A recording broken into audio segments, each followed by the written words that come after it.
فأنا ناصح لإخواني بالصدع بالحق تبيض وجوههم. السكوت في مسألة الحزبية يضرها، فاصدع بما تؤمر وأعرض عن المشركين. سلامي على دماج ورجالها والشيخ يحيى ودار العلم يا سعد بانيها. Waalaikumsalam warahmatullahi wabarakatuh. Batuk itu sebabnya banyak. Baik itu berupa asap-asap yang tidak sesuai dengan paru-paru, atau karena adanya penyempitan rongga pernafasan, atau karena memang ada bakteria-bakteria yang menyebabkan sel-sel paru-paru menyempit, atau barangkali batang-batang bronkeolus menyempit, mengalami penyempitan dan sebagainya. Sebab batuk itu banyak. Nah, termasuk diantaranya adalah rokok. Tapi rokok sendiri tidak sekedar menyebabkan batuk. Banyak penyakit-penyakit. Telah dihasilkan penelitian, dulu Anda baca dalam penelitian bahwasanya rokok itu mengandungi sampai 400 sampai 600 racun, jenis racun. Hanya saja karena dia efeknya lambat, maka banyak orang yang tidak menyadari atau tidak peduli dengan itu.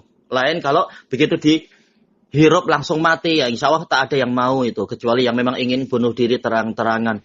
Tetapi karena efeknya lambat, banyak orang yang lebih suka untuk tertipu dengan rokok tadi. Tetapi penelitian yang banyak telah menunjukkan rokok itu menyebabkan kanker, baik kanker bibir ataupun kanker tenggorokan ataupun kanker kulit.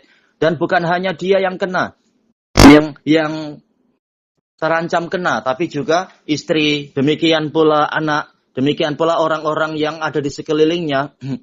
Sementara Allah Subhanahu wa taala telah berfirman, "Wala tulqu bi aidikum ila tahlukah." Jangan kalian melemparkan diri kalian ke dalam kebinasaan. Bi aidikum. Maksudnya walaupun disebutkan tangan, tapi ya tentunya semua. Demikian pula Allah Ta'ala mengatakan, wala taqtulu anfusakum innallaha kana bikum rahima. Janganlah kalian membunuh diri-diri kalian sendiri, karena sesungguhnya Allah sangat menyayangi kalian. Baik bunuh diri secara langsung atau tidak langsung, secara cepat atau secara lambat, itu semua sudah masuk di sini. Dan sesungguhnya diri kita ini milik Allah. Allah Ta'ala berfirman, Qul inna sholati wa nusuki wa mahyaya wa mamati lillahi rabbil alamin la syarikalah wa bidzalika umirtu wa ana awwalul muslimin. Katakan wahai Rasulullah, sesungguhnya salatku, penyembelihan yang aku lakukan, kehidupan dan kematianku adalah milik Allah, Rabbul alamin, tiada sekutu baginya, dan untuk itulah aku diperintahkan.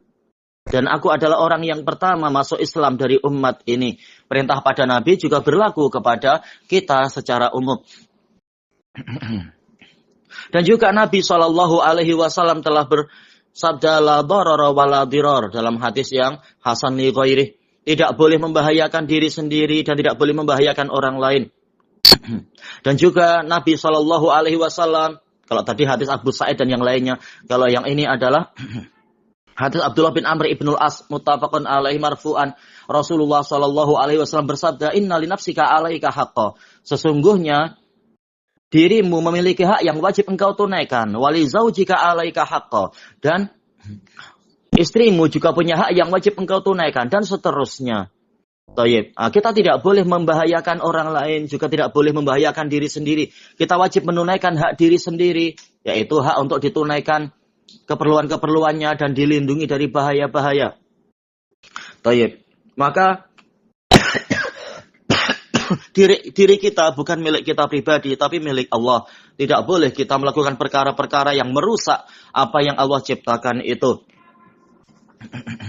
Penyakit sudah terlalu banyak dan bukti-bukti sudah terlalu banyak. Banyak orang yang walaupun hebat, perkasa, kuat, tapi setelah beberapa belas tahun mulai nampak adanya flek-flek di paru-paru dia.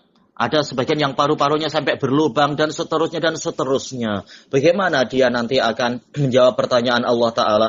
Sebagaimana dalam hadis yang diriwayatkan oleh Imam Ahmad, Abu Dawud dan lain-lain. Dari Abu Barzah al-Aslami radhiyallahu anhu, bahwasanya Rasulullah SAW bersabda, La tazulu qadama abdin yaumal qiyamah hatta yus'ala an arba'. Tidak akan bergeser dua telapak kaki seorang hamba pada hari kiamat sehingga dia ditanya tentang 4 perkara. An jismihi aina ablah, tentang badannya, kemana badannya itu dibuat lusuh. Kemudian wa an syababatihi aina afna au wa an umrihi ila aina afna, tentang masa mudanya atau tentang umurnya, kemana umurnya dihabiskan. Wa an malihi min aina iktasabah wa ila aina anfaqah, tentang hartanya, dari mana hartanya dia usahakan dan kemana hartanya itu diinfakkan. Wa an ilmihi fima amila bih, tentang ilmunya, apa yang dia amalkan dengan ilmu tadi. Hadis ini sahih li ghairi. Maka tidak layak untuk kita kemudian menyia-nyiakan umur kita dan merusak badan kita dan juga menyia-nyiakan harta, karena ini termasuk penyia-nyiaan harta. Harta yang Allah berikan tahu-tahu digunakan untuk membuat kerusakan, walaupun mungkin terasa ada manfaatnya bagi orang yang sudah terlanjur ketagihan, tetapi bahayanya lebih besar. Maka tidak layak untuk yang seperti ini dibiarkan saja dan tidak segera ditinggalkan.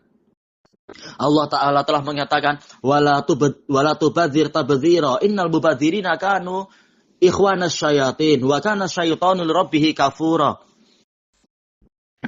Jangan kalian menyia-nyiakan harta, karena sesungguhnya orang yang menyia-nyiakan harta itu adalah saudara-saudara setan, dan setan itu sangat ingkar kepada Rabb-nya. Allah Ta'ala berfirman wa kulu washrabu wa la tusrifu innahu la yuhibbul musrifin. Silahkan kalian makan, silahkan kalian minum, tapi jangan berlebihan.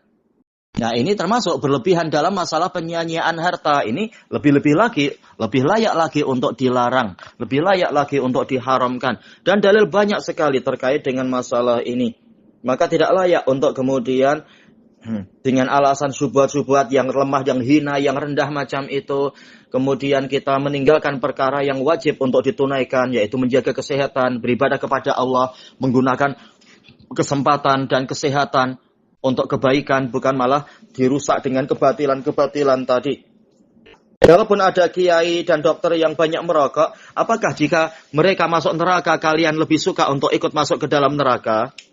Karena kiai dan dokter mereka bukan nabi. Kalau nabi dijamin selamat dari dosa-dosa, dijamin selamat dari kesalahan dan semacam itu. Ma'ruf penjelasan dari para ulama perincian tentang masalah maksum. Tetapi dokter dan kiai bukan maksum. Kemungkinan dosa itu ada dan banyak, dan kemungkinan untuk keliru itu ada dan banyak. Apakah kita meninggalkan yang baik, memilih yang batil dengan alasan untuk mengikuti pendapat tokoh-tokoh besar itu? Allah Ta'ala telah berfirman, wa in tuti aktsara man fil ardi yudilluka an sabilillah iyattabi'una illa dhanna wa inhum illa yakhrusun. Kalau engkau mengikuti kebanyakan orang di bumi, niscaya mereka akan menyesatkan engkau dari jalan Allah. Tidaklah mereka itu mengikuti kecuali persangkaan, dan tidaklah mereka itu sekedar menduga-duga semata. Maka tidak layak memilih untuk mengikuti orang yang kemungkinan besar keliru dan memang sering keliru, yaitu keliru dalam ijtihad atau keliru karena ikut hawa nafsu dan seterusnya dan menyelisihi apa yang telah diturunkan oleh Allah Ta'ala, sementara kebenaran datang dari Allah Ta'ala. Al-haqqu min rabbika fala takunanna minal mumtarin. Kebenaran datang dari Rabbmu, maka jangan sekali-kali engkau termasuk dari orang yang meragukan. Wajib untuk ikut kebenaran setelah jelas dalilnya, setelah kita tahu hujah-hujahnya. Allah Ta'ala berfirman, alam ya'ni lilladzina amanu an takhsha'a qulubuhum li dzikrillah wa ma nazala minal haqq wa la yakunu kalladzina utul kitaba min qablu fatala alaihimul amad faqasat qulubuhum wa katsirum minhum fasiqun. Apakah belum tiba masanya bagi orang-orang yang beriman untuk hati-hati mereka, jantung mereka itu tunduk kepada kebenaran, ya, tunduk kepada peringatan dari Allah dan kepada kebenaran yang telah turun. Jangan sampai mereka menjadi seperti orang yang telah diberi kitab sebelum mereka, yang mana masa yang panjang berlalu ke atas mereka. Selanjutnya hati-hati mereka menjadi keras dan kaku, dan kebanyakan mereka fasik. Orang-orang terdahulu telah diberi kitab suci, dan banyak mereka yang kemudian fasik. Maka tidak layak orang sekarang kemudian telah diberi kitab suci, kemudian malah mengikuti gaya orang-orang yang fasik tadi, yang hatinya keras, tidak tunduk patuh, tidak lunak menerima kebenaran. Setelah jelasnya kebenaran tadi, Allah melarang untuk mengikuti orang-orang yang walaupun sudah diberi ilmu, kemudian mereka sengaja untuk melanggar hasil dan kaidah dari ilmu-ilmu tadi. Wallahul musta'an, wallahu a'lam, walhamdulillahi rabbil alamin.